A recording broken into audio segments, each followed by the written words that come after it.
ده القطر العادي اللي الناس بتركبه، عامة الشعب. انضف من طيارة مصر للطيران.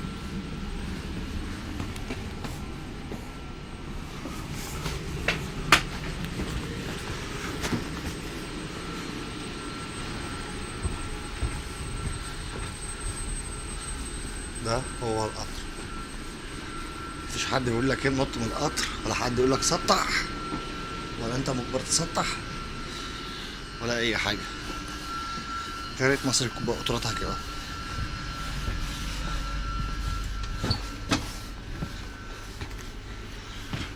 نشوف الناس دي شغاله ازاي ودماغها ماشيه ازاي، وبيجيبوا القطارات دي منين، ونجيب زيهم. صح. ده القطر انضف والله من الطياره بتاعت مصر للطيران.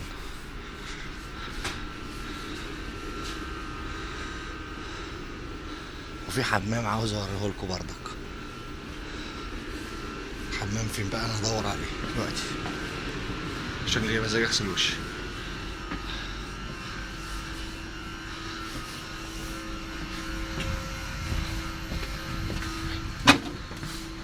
انا بدور على الحمام لسبب واحد، عشان الناس او وزير النقل يعمل لنا قطارات بقى زي دي كده، بدل ما هو بيجيب قطارات تعبانه. ده الحمام.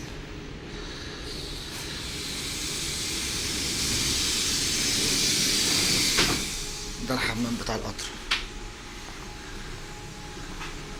حلو. نقفل الباب.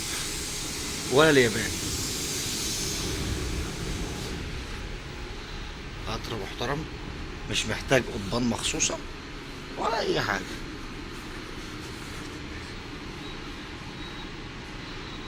هو ده القطر. في تكييف، تدفئة سخن وساقع، وكل حاجة. وفي كمان فيش الكهرباء عشان تشحن الموبايل. هدور لكم عليها دلوقتي. ايوه، ودي فيش الكهرباء عشان تشحن الموبايل. ممنوع التدخين طبعا.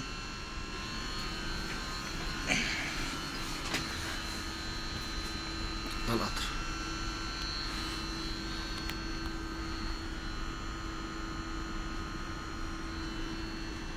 انضف من طيارة مصر للطيران. محدش بيقولك نط من القطر.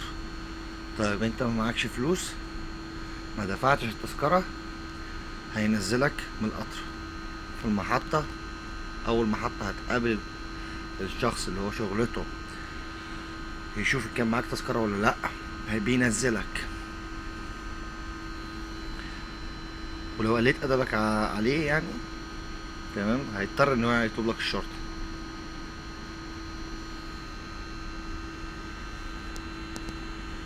ما معكش تنزل، لكن مش هيفتح الباب ويقولك نط.